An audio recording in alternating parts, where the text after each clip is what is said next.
Hi, I'm Emily, and I'm a level 1 chef. I'm Julie, and I'm a level 2 chef. I'm Frank from the Institute of Culinary Education, and I'm a level 3 chef. Hot dogs are great. You can have them for lunch, dinner. You can have them for breakfast if you really want to. I like hot dogs because they're fun, and I also like to have an argument about whether or not they're really sandwiches. They're not. A good hot dog to me has a nice snap to it. It should be a little like garlicky, it should be a little salty, it should have a little bit of smokiness to it, but it should have that really nice snap when you bite into it.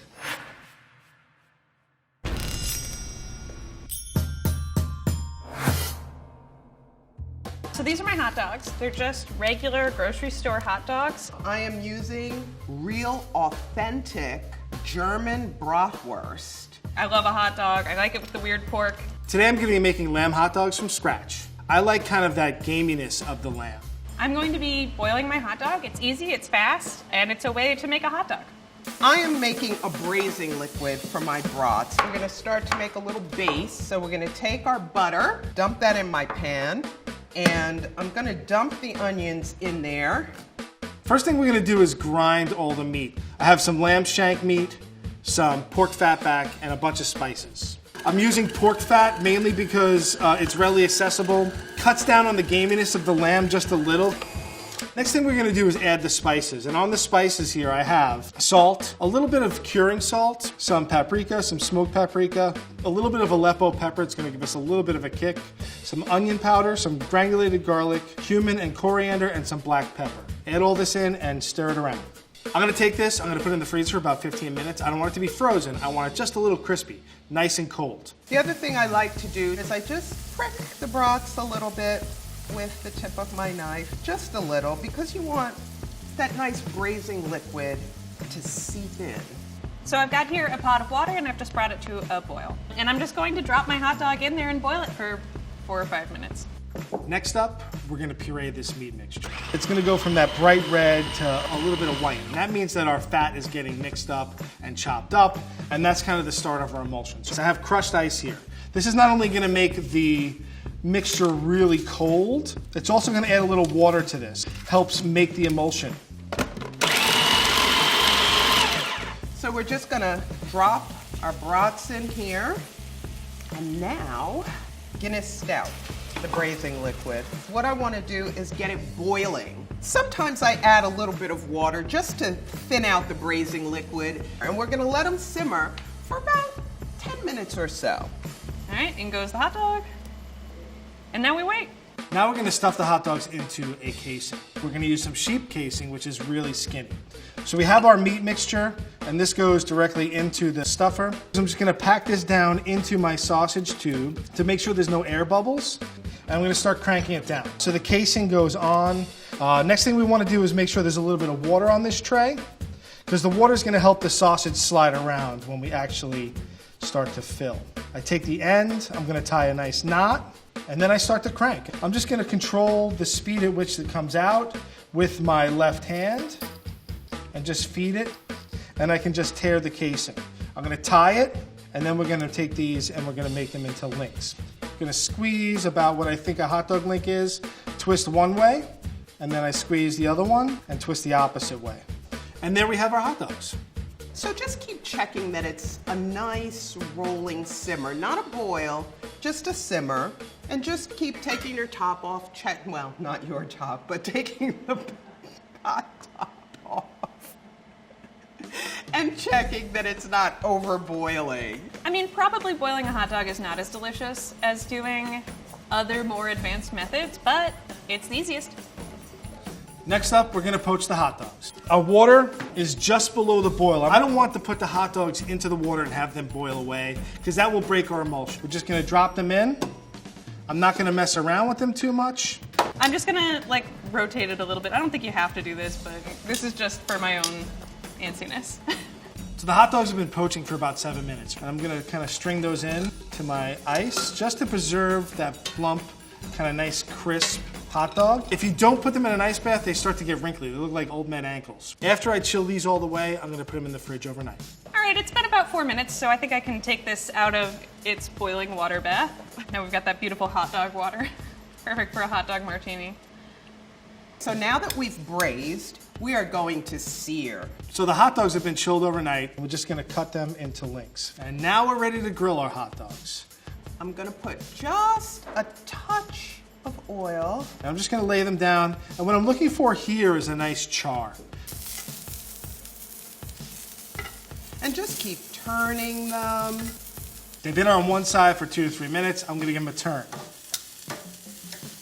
So you see how I'm getting some nice kind of little browning on that, a little bit of caramelization. So now I'm gonna take them off the grill. These babies are well done. Look at that. Beautiful hot dog, delicious. I can tell you already, my mouth is watering.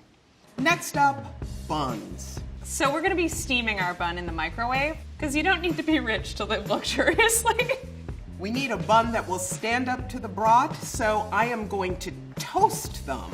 My hot dog, because I'm a chef, is a little fancier, so I'm gonna use a ficelle. It's just a skinny piece of French bread. You know, I get these rolls at the bodega on the corner. They're beautiful, they're inexpensive, they're fresh every day. This is just your regular grocery store bun. I'm going to gently wrap my bun in a moist paper towel. The towel provides the moisture to steam it. And I'm just gonna cut it to about where I think is a good size for our hot dogs. And then I'm just gonna cut these almost all the way through. You don't need anything other than a hot pan that you just cooked your brats in.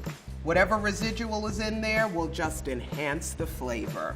I chose the ficelle because it's a really nice shape and size. I like the density of it too. It gives a little bit of a crunch to it, so we have a little more texture on this than a regular burger bun. So I'm putting it in the microwave for 15 seconds. You know, the hardest part about cooking is the waiting. Okay, so we're getting a little bit of toast there. We're gonna turn them over. I'll get them a little toasted on the crust side. Some people like it charred. I just like it slightly warm. Now let's see. Yeah, that'll do. And here we have our toasted buns, ready for the brats. All right, so now we're moving on to the condiments. And as everyone knows, you can't have a hot dog without mustard. Now I'm gonna make pickled red onions. First thing I do is get my brine or the liquid that's gonna go in with the onions. A little bit of sugar, some salt, some red wine vinegar, and water. So next up, chopped onions. So I peel my onions. I'm gonna get rid of that skin. Slicing, we wanna go with the rings I'm just gonna dice. and stuff them into this jar. Gonna put a bay leaf in, some peppercorns. Now that my vinegar mixture's come to a simmer, shut it off, and I'm gonna pour this hot mixture over the onions. Make sure you get it all over the place. Some people like moister onions. I just like raw onions. It reminds me of baseball games. Put the lid on, and I'm basically just gonna let this sit in a warm place for maybe 20 minutes, and then put it in the fridge, and by tomorrow they should be ready to go. I'm gonna make my own spicy mustard. Right here I have about 2 tablespoons of Coleman's mustard powder. And then you take an equal amount of white vinegar. And all you really do is whisk it around. I'm also gonna be making harissa. Harissa is a North African, Middle Eastern condiment. I have a pot, I have some vegetable oil. And while that warms up, I'm gonna chop some onions and some garlic. This is gonna go directly into the oil. And then I'm gonna dice my garlic right into the oil. Give it a stir. Now I'm gonna add my tomato paste, stir it around. And what this is gonna do is not necessarily gonna fry the tomato paste, but it's gonna take some of that raw flavor out of the tomato paste. I like mustard because it's tangy and delicious. It's really the #1 condiment for hot dogs. Ta-da. I'm gonna just put a drop of honey in this just to add a little sweetness. You mix that up. Once you give it a few good stirs, you're gonna say, this doesn't look like mustard, it's so liquidy. That's why you gotta let it sit for a while. It will not only emulsify, it will thicken. Smoked paprika, a little regular paprika, coriander seed, cumin, salt, black pepper, and for this I want a little bit of heat, a little bit of chili flake. I'm gonna let this cook and continually stir it so it doesn't burn for probably about 10 to 15 minutes. So now this is cooked for a few minutes to get that raw tomato flavor out and for those spices to kind of combine. I'm just gonna put it in a bowl for assembly.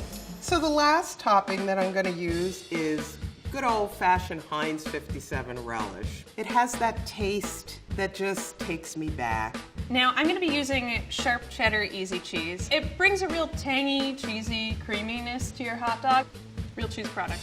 I'm a condiment first, then broth, then condiment. Put a little bit of mustard, some of your chopped onions, and then relish.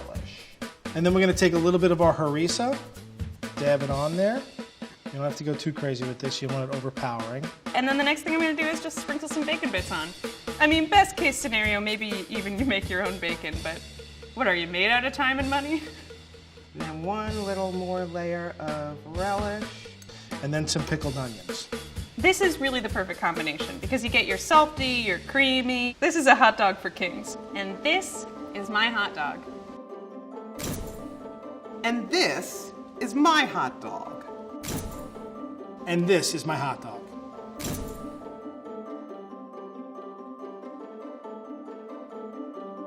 All right, let's give it a taste.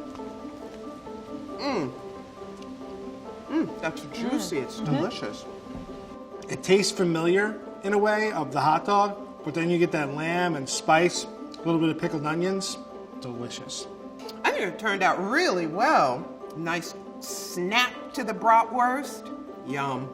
This hot dog is delicious if you're looking for something fancy, but you could also just have a hot dog with ketchup. Hot dogs are a classic American summertime food, perfect for any picnic or baseball game.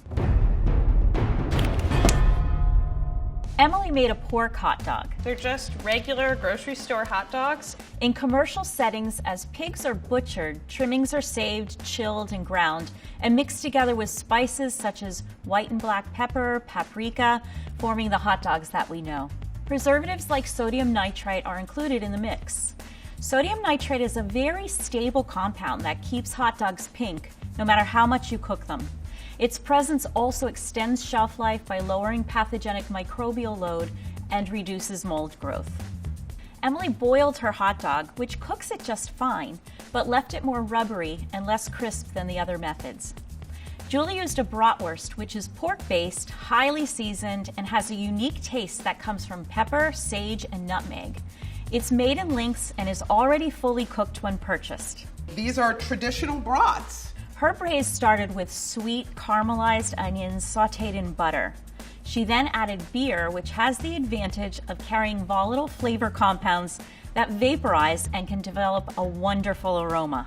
Ooh, smells nice. Frank made his own hot dogs out of lamb shank and pork fat. Lamb has a high amount of myoglobin in it, which gives his hot dogs their distinctive reddish color. Chilling the lamb and pork made them easier to grind since animal fats are saturated and they get more firm as they're chilled. Nice and cold. Fine grinding gave Frank's hot dogs a homogeneous quality, which is something that sets hot dogs apart from sausages. He ground his mixture with ice, which did a few things. It kept the mixture firm, making it easier to fill the casings, which are the natural lining of the intestine of the sheep. It also kept the whole mixture very cold, which slowed the growth of pathogenic bacteria. Frank poached his hot dogs in order to cook the meat and finished them on a grill, imparting a slight smoky flavor. Grilling also crisped the natural casings, giving his hot dogs a nice snap when eaten. It's gonna give us our nice snap, our nice juiciness to the hot dog. Emily used a grocery store bun. They're wheat-based and usually have preservatives and dough improvers included, like monoglycerides and potassium iodate. These increase how quickly the buns rise during proofing and strengthen gluten bonding in the bun. I don't know, people like a steamed bun. This is one way to do it, you know? Emily steamed her bun in the microwave, which made it even softer. Julie used a larger roll to fit her bratwurst. I love these buns. She toasted it in the pan drippings with some added oil, which added a crunchy quality to her bun while layering her flavors. Frank used a thin baguette called a ficelle cut to fit the hot dog. He dry toasted it, which caused the bread to brown and maintain a crispy texture. You're gonna have a nice chew with that hot dog. Emily used classic mustard, easy cheese, and bacon bits. Easy cheese or spray cheese is made from cheddar cheese, milk, whey, water, oil, and lots of other ingredients like sodium and calcium phosphates and sodium citrate. There's also a lot of salt in this product. Sorry, what? Surprisingly, there's no actual bacon in bacon bits. They're made from textured soy protein with flavors and additives that make them look and taste like crumbled bacon. Julie made her own mustard from powder, vinegar, and honey, which allowed her to control its sweetness and acidity. She also added classic pickle relish, which is made from softer pickles, spices, and seasonings, providing texture and tang. It's not a broth or a hot without it. Frank pickled red onions. During the pickling process, the vinegar and sugar added a sweet and sour taste to the onions. The lower pH from the vinegar affected the purple anthocyanin pigments in the red onion and gave them their bright pink color. Look at the beautiful color we got. Frank also made a harissa, which is a North African chili paste. It brought some heat in the form of capsaicin, which was dissolved in the oil he used in his mixture. Making hot dogs can be as simple or complex as you like. Next time you're having a cookout, don't forget to try some of these tips.